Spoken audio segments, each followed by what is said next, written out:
La opción de curación es el tratamiento quirúrgico, pero este cáncer puede recidivar hasta en 20%, 5% de curación en enfermedad avanzada con tratamiento de terapia blanco. Hay también la quimioterapia clásica, esta tipo de los.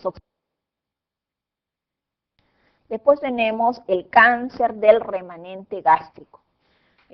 Sucede después de una cirugía por patología benigna, una úlcera péptica, que se desarrolló una gastroduodenoanastomosis o una gastroyeyunoanastomosis tipo Billroth 2.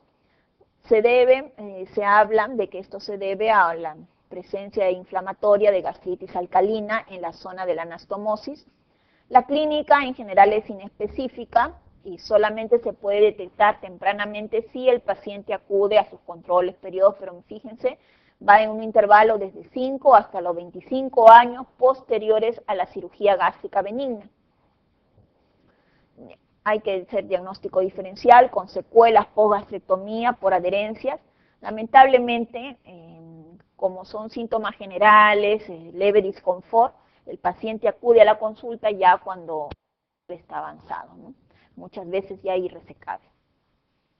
En la zona de anastomosis gastroyeyunal, Billroth 2, debido a una gastritis alcalina que se genera sobre la zona de sutura, un cáncer gástrico del remanente por cirugía benigna. Bien. Vamos ahora a la patología de intestino delgado. Antes de ello vemos la misma imagen anatómica. El duodeno. El duodeno, en la primera porción del intestino delgado, tiene aproximadamente 12 traveses de dedo, tiene 3 ángulos y 4 porciones, aproximadamente mide en longitud 30 centímetros y se extiende desde el píloro, donde se comunica con el estómago, hasta el ángulo duodeno-yeyunal o ángulo de Treitz. Se encuentra fijo al páncreas y al peritoneo parietal posterior, donde se hace como una C, la rodilla duodenal, donde se encuentra incrustada la cabeza del páncreas. En cuanto a relaciones, tenemos una primera porción, es horizontal, la primera porción del duodeno es horizontal, se encuentra a nivel del llamado plano transpilórico, que es a nivel del cuerpo vertebral de L1, y la arteria gastroduodenal va a pasar por detrás. Deben recordar mucho este plano de L1, esto es un plano importante, el plano de L1, como ven, la primera porción del duodeno, va a pasar el hilio hepático, va a encontrarse el nacimiento de la arteria mesentérica superior. La segunda porción del duodeno es vertical, se encuentra relacionado con los cuerpos vertebrales de L1, L2 y L3. A este nivel va a desembocar en la segunda porción, en la cara interna, el conducto pancreático principal o de Wilson, conjuntamente con el colédoco a nivel de la ampolla de Vater. La tercera porción es también horizontal, se encuentra a nivel del cuerpo vertebral del E3, y la cuarta porción es la que va a comunicarse directamente con el yeyuno a nivel del ángulo de Treitz. Como dije, la cabeza pancreática se encuentra adosada a la rodilla duodenal. El pedículo hepático se encuentra detrás de la primera porción del duodeno en el plano transpilórico. La vena cava inferior va a pasar detrás de la segunda porción del duodeno. Bien, la neoplasia maligna de duodeno. Aproximadamente se presenta en una incidencia de 14 por millón de habitantes, alrededor de 40% de todas las neoplasias malignas de intestino delgado, y el tipo histológico más común, así como en estómago, es el adenocarcinoma duodenal, seguido por el carcinoide, linfoma menos frecuente, el leiomiosarcoma. El grupo etario más afectado entre la sexta y la séptima década de la vida. Diagnóstico se realiza a la duodenoscopía más biopsia, vemos una lesión protruyente, exofítica. La ecografía abdominal puede ayudarnos al diagnóstico también. La radiografía a doble contraste gástrico duodenal a doble contraste, con contraste hidrosoluble y además con aire, ayuda para ver la zona de la lesión. Vemos también en la tomografía, y para hacer extensión de enfermedad, la tomografía ve una imagen a nivel duodenal aumentada de tamaño de la pared. La cápsula endoscópica también sirve para el diagnóstico de cáncer de duodeno y también el scan con octiotibe. La clínica, como evento agudo, se puede presentar una obstrucción intestinal alta o puede presentarse como una perforación que da dolor abdominal intenso en epigastrio, la clínica de una perforación de víscera hueca. En la forma crónica pueden haber dispepsia, náuseas, vómitos, baja ponderal, distensión postprandial o puede haber hemorragia digestiva alta, es baja la incidencia de hemorragia digestiva alta por cáncer duodenal. Puede haber anemia o si se trata de cáncer de la segunda porción del duodeno y ocluye a nivel de la ampolla de Bater, va a presentarse como una ictericia. Una radiografía contrastada de duodeno a doble contraste, tanto contraste hidrosoluble más gas, ayuda a ver la clásica imagen de mordida de manzana, típica de neoplasia maligna de intestino delgado. Imagen de mordida de manzana en una radiografía contrastada de duodeno, imagen de neoplasia maligna. En la tomografía abdominal, la pared del duodeno distendida, vemos gas al centro, que me habla de asa intestinal, y la pared de la víscera está aumentada de tamaño, me está hablando de una neoplasia de duodeno.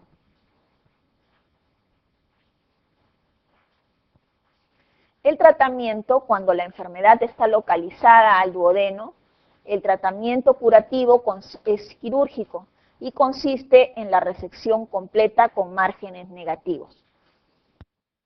Indicada es la pancreatoduodenectomía cefálica, que va a otorgar 60% de sobrevida a los 5 años. Alternativamente, se puede realizar resecciones segmentarias del duodeno, sobre todo en cáncer cuando está en la tercera o la cuarta porción, con preservación del páncreas. Sin embargo, esto otorga menor sobrevida, 14% libre de enfermedad. La mejor alternativa quirúrgica en cefálica, o también llamada operación de Whipple. Se indica operación de Whipple en todos los tumores periampulares. En orden de frecuencia: 1, cáncer de cabeza de páncreas; 2, el ampuloma de colédoco distal o colangiocarcinoma distal; y 4, el cáncer de duodeno. En ese orden es la frecuencia.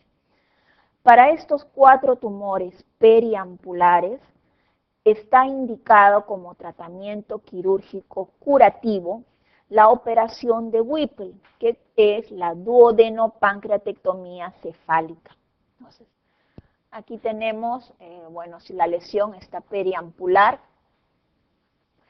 la duodenopancreatectomía cefálica es una cirugía que después de la resección hay que resecar todo el duodeno y la cabeza del páncreas.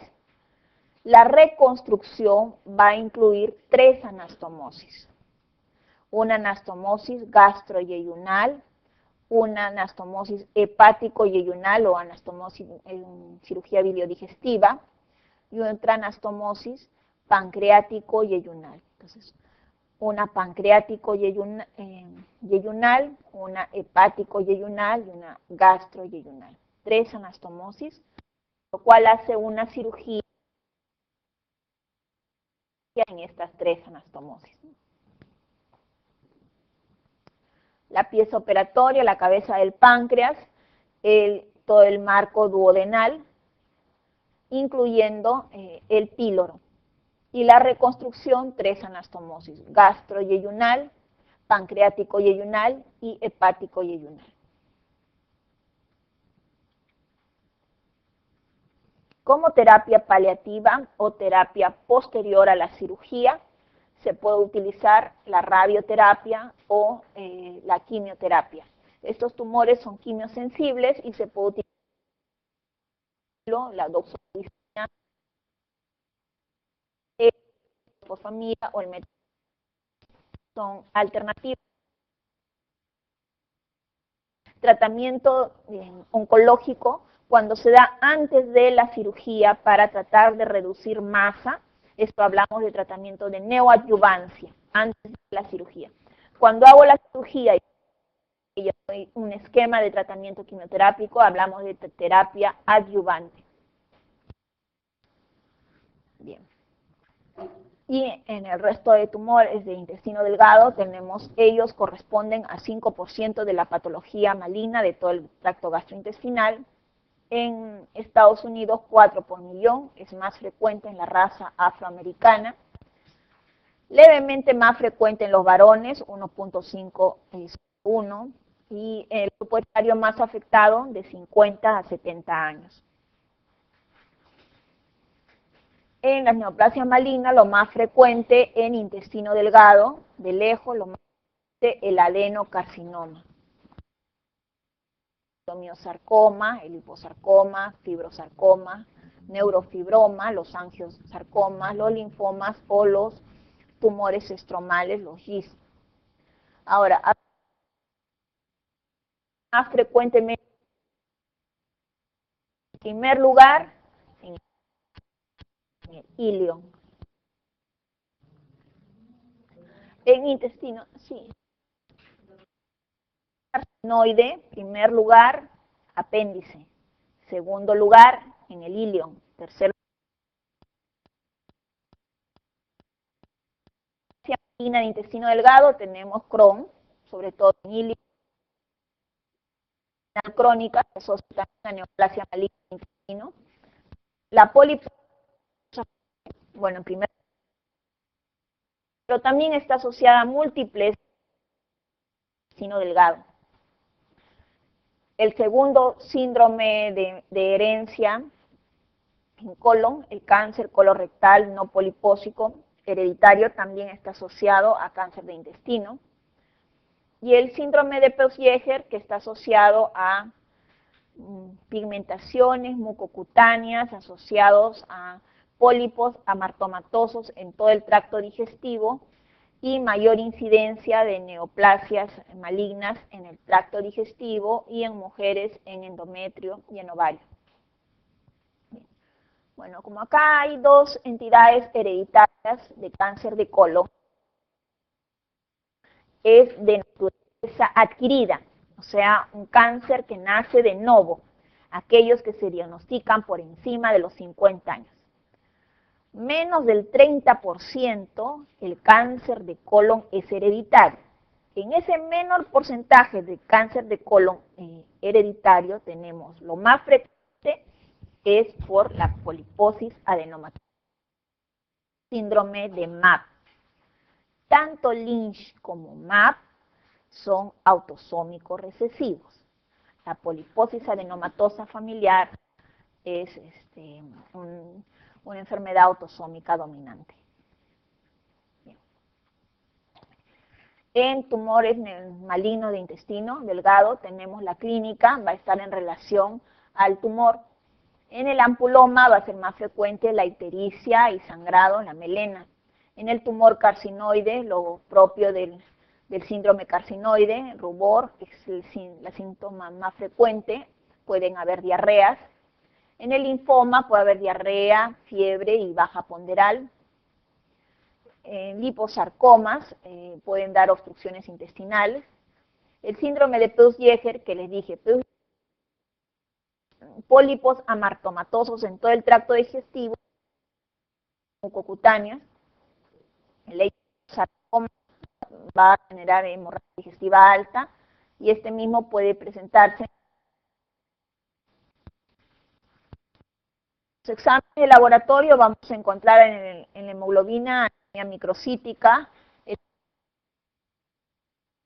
elevada, la deshidrogenasa elevada, sobre todo en los linfomas, las transaminasas también elevadas. El antígeno carcino embrionario puede estar aumentado, sobre todo en los casos de adenocarcinoma. Las inmunoperoxidasas positivas en los casos de tumores carcinoides y los linfomas. La inmunoperoxidasa es positiva en los linfomas. Y en los carcinoides vamos a tener el ácido 5-hidroxiindolacético va a ser positivo. En cuanto a las imágenes, vamos a tener la radiografía de abdomen simple, puede encontrar gran distensión y signos de obstrucción intestinal. La radiografía contrastada, mucho mejor si es la radiografía doble contraste, tanto con sustancia hidrosoluble como con aire. Se va a observar la típica imagen de mordida de manzana, que es típico de neoplasia maligna de intestino. En el tránsito intestinal se puede observar también la neoplasia, defecto de relleno en intestino. Para hacer estadiaje, la tomografía abdominopélvica con contraste tanto endovenoso como vía oral. En estos casos, la resonancia magnética es de baja sensibilidad, no ayuda mucho. Con la radiografía contrastada más el estadiaje con la tomografía abdominopélvica ayuda al diagnóstico. Tránsito intestinal, una imagen de mordida de manzana o defecto de relleno, da el diagnóstico de neoplasia maligna de intestino delgado. Igual acá, imagen de mordida de manzana, es imagen de neoplasia maligna de intestino delgado. Nuevamente, imagen de mordida de manzana al tránsito intestinal. En la tomografía abdominal, tanto con contraste vía oral como contraste endovenoso, se puede observar un aumento de la pared del intestino delgado, un cuadro obstructivo, niveles hidroaéreos, que sugieren una neoplasia maligna de intestino delgado. Se puede hacer también la duodenoscopía, la colonoscopía para descarte de patología de colon, la cápsula endoscópica y la enteroscopía de doble balón. En cuanto al estadiaje, se habla de adenocarcinoma de intestino delgado, es el estadio 1 cuando se encuentra en la lámina propia, la submucosa o hasta la muscular propia. El estadio 2 es aquel que se extiende en la muscular propia e invade estructuras adyacentes. Estadio 3 es el tumor que ocupa toda la extensión de la pared del intestino y puede además tener ganglios linfáticos positivos. El estadio 4, tumor de cualquier grado de extensión, con o sin ganglios linfáticos, pero que tiene metástasis. Igual, ya lo he dicho, el estadio 1, la mucosa, la submucosa, la lámina propia, el estadio 2 que llega a la muscular, el estadio 3 que llega hasta la serosa y el 4 que va a órganos vecinos o incluso a asas intestinales contiguas. El tratamiento sí se encuentra a nivel de duodeno, la primera y la segunda porción del duodeno, la duodenopancreatectomía cefálica u operación de Whipple, la mejor elección de tratamiento curativo. Si se encuentra a nivel de la tercera y cuarta porción del duodeno, se puede hacer resección del tumor y duodeno-yeyunostomía, o sea, anastomosis término-terminal. Si se encuentra a nivel de yeyuno o del ilio, hay que hacer resección del tumor, más amplios márgenes de sección con 5 centímetros de margen de intestino libre de enfermedad y 25 centímetros en mesenterio, tratamiento curativo. Si el tumor se encuentra a nivel del ileón terminal, el tratamiento indicado es la hemicolectomía derecha. Tumores carcinoides, los tumores carcinoides se originan en las células de Kuczynski, enterocromafines de las criptas de Lieberkühn. El primer lugar de localización de tumor carcinoide es el apéndice cecal, y en el apéndice cecal se localizan hacia la punta del apéndice cecal. En intestino delgado, en segundo lugar en ilio, en tercer lugar es estómago, ¿bien? Tercer lugar es estómago, menos frecuente otros órganos como recto y colon. representan alrededor de 2% de las malignidades, tanto colorectales y casi la mitad de los intestinos delgados. Secretan serotonina, histamina, prostaglandina, gastrina o glucagón. Y la clínica, lo más frecuente en la clínica de tumores carcinoides va a ser el rubor o flushing, seguido por las diarreas osmóticas intensas, náuseas, vómitos, tos, disnea. También puede haber masa palpable, sobre todo cuando se encuentra a nivel del apéndice cecal, puede dar masa palpable. Y puede estar asociado a alteraciones de valvulopatía, tanto de insuficiencia como estenosis de la válvula pulmonar y la válvula tricuspidia. Tumor carcinoide asociado a valvulopatía pulmonar y valvulopatía tricuspidia. Bien, los linfomas también se encontraban en menor porcentaje de neoplasias malignas de intestino delgado, son infrecuentes. Dentro del grupo de linfomas, la localización más frecuente es a nivel de estómago. Siendo estos infrecuentes, si estudiamos solamente los linfomas, estos con mayor frecuencia se localizan en estómago, luego en intestino delgado, menos en ilio cecal. A nivel del ilion, cuando es a nivel del intestino delgado, es a nivel del ilion, donde se van a localizar con mayor frecuencia. Como factores de riesgo se tienen enfermedades autoinmunes o enfermedades de inmunodeficiencia o enfermedad de Crohn, está asociado a los linfomas. El tratamiento es la resección quirúrgica de la lesión, más radioterapia y más quimioterapia. Estos tumores son muy altamente quimiosensibles y responden muy bien a la quimioterapia. Bien, veamos ahora el divertículo de Meckel. El divertículo de Meckel, habíamos dicho, es un divertículo verdadero. Es una alteración intestinal secundaria a un defecto de cierre del conducto ónfalo-mesentérico. Divertículo verdadero que se encuentra a nivel del ilion. Se debe a un defecto de cierre del conducto ónfalo-mesentérico. Con mayor frecuencia se van a hacer presentes en niños menores de 2 años. Está asociado a enfermedad de Crohn, mayor frecuencia en pacientes con enfermedad de Crohn, y se considera como la alteración congénita más frecuente de todo el tubo digestivo. Como regla mnemotécnica podemos tener el divertículo de Meckel, se presenta en 2% de la población en general. 2% van a tener síntomas. En la mitad de los pacientes se presentan en menores de 2 años. Y la localización de mayor frecuencia es desde la válvula iliocecal, se cuenta 2 pies hacia atrás, que corresponde entre 40 a 100 centímetros a partir de la válvula iliocecal en el ilion, y en tamaño mide aproximadamente 2 pulgadas, que corresponde a 5 centímetros. Defecto de cierre del conducto ónfalo-mesentérico, alteración congénita del tracto digestivo más frecuente y que se encuentra a nivel del ilion entre los 40 y 100 centímetros contados de la válvula iliocecal. Es un divertículo completo, divertículo verdadero. En la mitad del una mucosa ectópica. Y cuando encontramos mucosa ectópica en el divertículo de Meckel, lo más frecuente es que encontremos mucosa gástrica. Entonces, en 50% de divertículos de Meckel, en el interior de estos vamos a encontrar mucosa ectópica. Y cuando encontramos mucosa ectópica, lo más frecuente es que encontremos mucosa gástrica.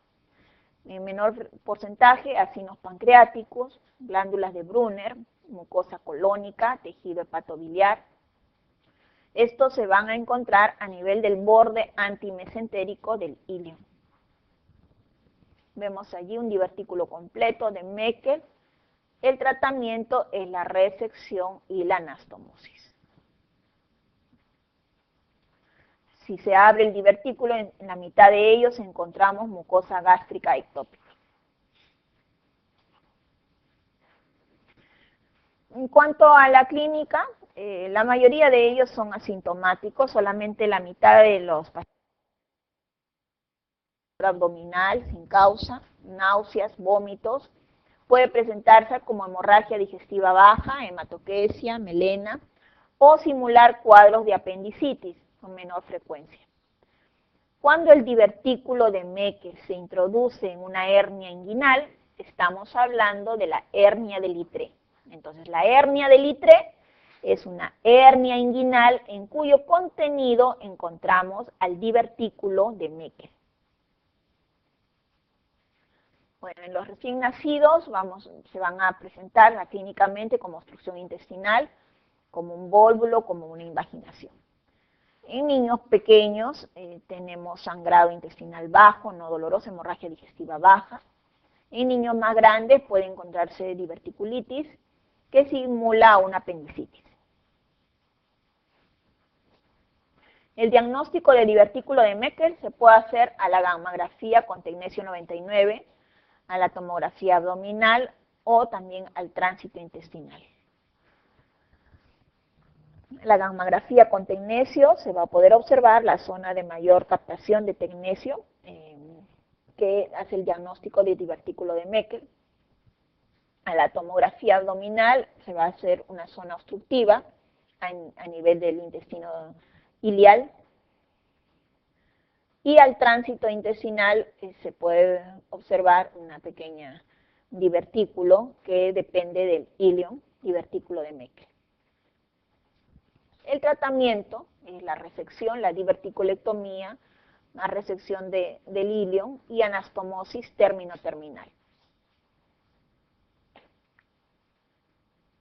Hay que hacer diagnóstico diferencial en divertículo de Meckel con enfermedad ulcerosopéptica por dolor abdominal, la gastroenteritis, cólico biliar porque se presentan como dolor abdominal, cuadros de oclusión intestinal porque en niños puede presentarse intususcepción del divertículo y presentarse como obstrucción intestinal, o cuadros de peritonitis en los casos de diverticulitis, o invaginación o intususcepción, esto se va a presentar como obstrucción intestinal. Bien. Ahora la patología vascular de intestino. En la patología vascular de intestino tenemos el gran síndrome de isquemia intestinal. La isquemia intestinal engloba tanto la patología crónica, que corresponde a la angina intestinal o isquemia mesentérica crónica, y el infarto mesentérico, que es la patología aguda. Entonces, en patología de intestino en la forma crónica, la triada diagnóstica va a corresponder a dolor abdominal postprandial, 15 a 20 minutos después de la ingesta de alimentos, la pérdida de peso por el miedo a alimentarse y esteatorrea por la atrofia de las vellosidades intestinales.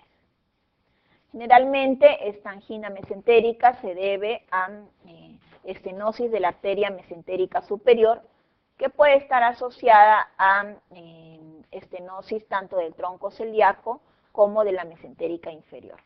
La primera causa de angina mesentérica se debe a un origen ateromatoso, pero también están presentes la posibilidad de displasia de la íntima, arteritis inflamatoria o disección aórtica. Se presenta alrededor de pacientes por encima de los 60 años. Entonces, la forma crónica se realiza por angiotomografía, se ve una pérdida de continuidad arterial, o puede hacerse un estudio invasivo como una arteriografía. A la endoscopía alta ya puede observarse pérdida de las mucosidades intestinales, las vellosidades intestinales. El tratamiento, pues, se realiza la revascularización quirúrgica o radiológica en algunos casos sintomáticos. Con distensión abdominal y dolor, que se le hace la laparotomía y se encuentra el infarto mesentérico. Retirar los trombos y que he visto ni lo he escuchado y acá publicado que hagan revascularizaciones en anginas crónicas, no están. no se hacen o se hace muy poco. Cuando llegan a ser quirúrgicos, tiene una alta mortalidad, la presentación es rara, son lesiones irreversibles en 4 horas y pueden deberse tanto a daño arterial como daño venoso. Puede deberse, el infarto mesentérico puede deberse a un émbolo arterial y ser la misma causa, o sea, una enfermedad ateromatosa. Pero también puede deberse a un trombo en la arteria, trombosis arterial. Puede deberse a pacientes de UCI con shock hipovolémico, cuando hay isquemias no oclusivas, en pacientes de falla multiorgánica, o también menos frecuente a trombosis venosa. Grandes infartos a la laparotomía, cuando son segmentados y parciales, cuando no está comprometido un tronco arterial importante, es posible hacer resecciones intestinales y ostomía. Bien. En el infarto, bueno, hay una zona localizada de necrosis con tejido de interrupción del riego arterial o riego venoso, que es causada tanto por trombos, por émbolos o ya sea por ambos. El infarto mesentérico, una supresión brusca de la circulación intestinal, y es orgánica o funcional. En los casos funcionales es pacientes con shock hipovolémico a los cuales se dan altas dosis de vasomotores y van a hacer isquemia a nivel intestinal. La lesión más frecuentemente se va a encontrar a nivel de la arteria mesentérica superior. De la irrigación de todo abdominal está dada por 3 grandes troncos arteriales. En la parte superior habíamos visto la irrigación que da el tronco celíaco. 2 centímetros por debajo del tronco celíaco nace la mesentérica superior y más o menos 4 centímetros distales la mesentérica arteriales son los que van a dar la todo el abdominal. La patología de infarto mesentérico está más asociada a lesión en la mesentérica superior.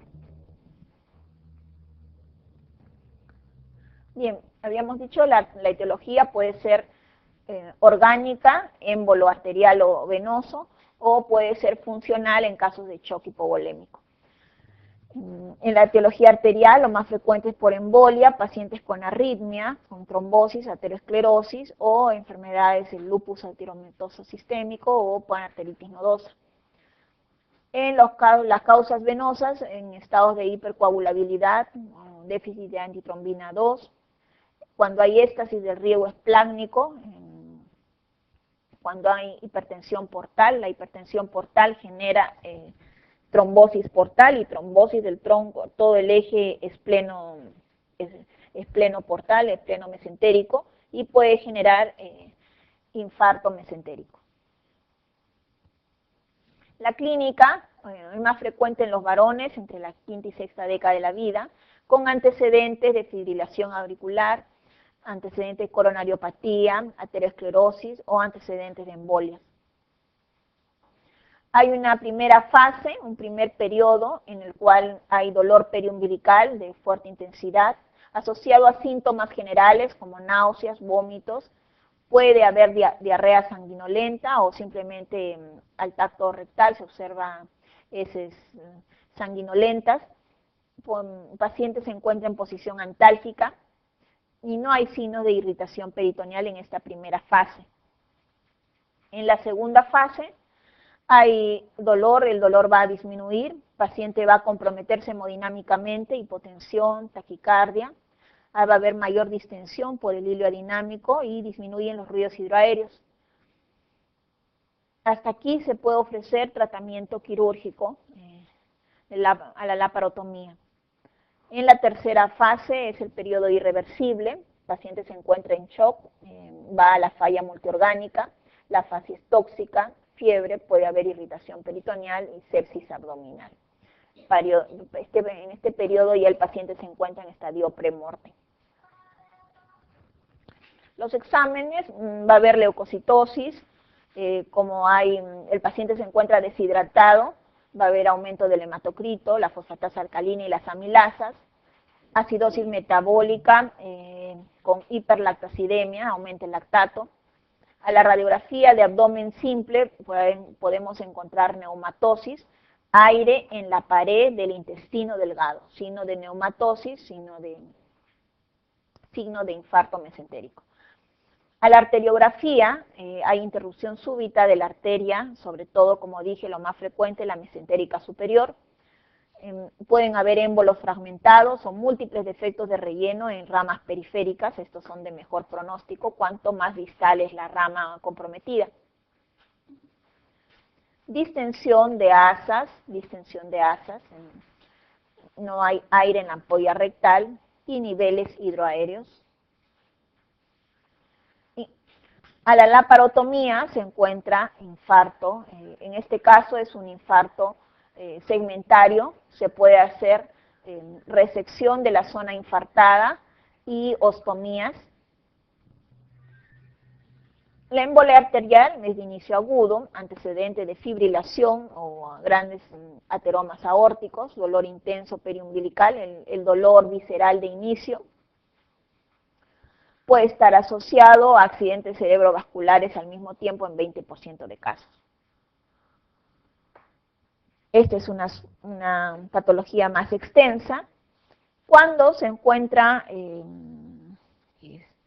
si se reseca el intestino necrótico, va a quedar menos de 40 centímetros. Este paciente va a ir igual a síndrome de intestino corto. Ya no hay mucha opción quirúrgica acá, si resecamos, igual el paciente va a fallecer, ¿no? Si se abre y se encuentra gran compromiso, como en este caso, está indicado el cierre del paciente. En la tromboarterial, sobre todo después de una etapa crónica de angina mesentérica, avanza hacia la enfermedad aguda. En pacientes con edad avanzada que se deshidratan o hay hipovolemia, alto riesgo de trombosis arterial. Y la clínica en relación a la existencia de vasos colaterales, ¿no? Si hay grandes colaterales, va a ser más parcial la lesión. La tercera causa, la isquemia no oclusiva, esto es una isquemia o una oclusión funcional, es secundaria a una falla circulatoria debido a una isquemia mesentérica por bajo débito. Pacientes con falla multiorgánica, paciente en shock, en UCI, que utilizan gran cantidad de drogas vasopresoras. No hay émbolo, no hay trombo, pero sí hay una baja presión que genera la isquemia intestinal. En el trombo venoso, factores de riesgo son las alteraciones de la hemostasia, los defectos de la proteína C, los síndromes mielodisplásicos. En pacientes con apendicitis, sismoiditis, pancreatitis, puede haber como proceso inflamatorio posterior, como una complicación del proceso inflamatorio, puede presentarse trombosis venosa. En pacientes con hipertensión portal, que se asocia a trombosis portal, puede haber trombo en el eje esplénico o en el eje mesentérico y generar infarto mesentérico.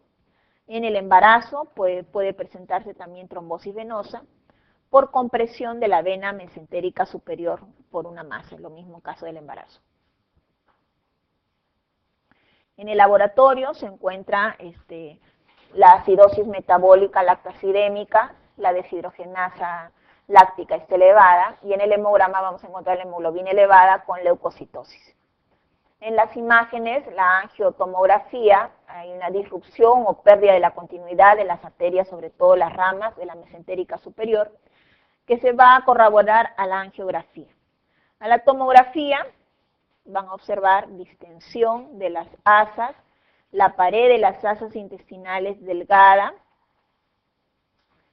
y en algunos casos, acá no es posible ver, en algunos casos en esta pared del intestino se puede observar aire, que ya es tercera fase del infarto intestinal, la neumatosis. Es un asa intestinal, son asas intestinales, hay hilio en estas asas, y observen esta asa intestinal, hay burbujas de aire en la pared del intestino. Este es signo de neumatosis. Diagnóstico de infarto intestinal. Igual, una tomografía abdominal, distensión, niveles hidroaéreos, las paredes están adelgazadas, la pared del intestino adelgazada, y en la pared, aire, neumatosis. En la pared, aire en la pared del intestino, signo de neumatosis. Acá se ve mejor, intestino delgado, distendido, con hilio, se forma tercer espacio, y en la pared del intestino estamos viendo aire en la pared del intestino, es imagen de neumatosis. A la angiotomografía se ve una pérdida de continuidad de la arteria mesentérica superior. De la arteria mesentérica superior, pérdida de continuidad. Y pérdida de irrupciones parciales, falta de relleno, de continuidad de las ramas periféricas de la mesentérica superior.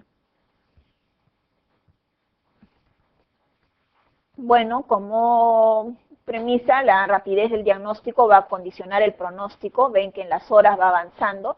La cuenta regresiva comienza en el momento que aparece el dolor. El tratamiento es de urgencia. En los casos de lesiones periféricas se pueden hacer resecciones con ostomías. En la lesión de grandes troncos ya es imposible hacer un tratamiento. Bueno, y en esto, como les dije, en el libro dice que cuando hay la forma crónica hay que revascularizar, vasodilatadores, se pueden hacer embolectomías, colocación de stents vasculares o cirugías de revascularización.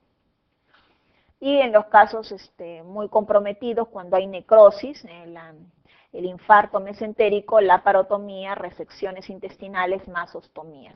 Esto otorga buen pronóstico cuando las lesiones son periféricas, cuando vamos a tener más de 40 centímetros de intestino delgado viable, vital, que yo puedo posterior asegurar un tránsito intestinal adecuado y que el paciente pueda reanimarse de una buena manera. Si tengo menos de 40 centímetros, no tiene sentido hacer ninguna resección intestinal.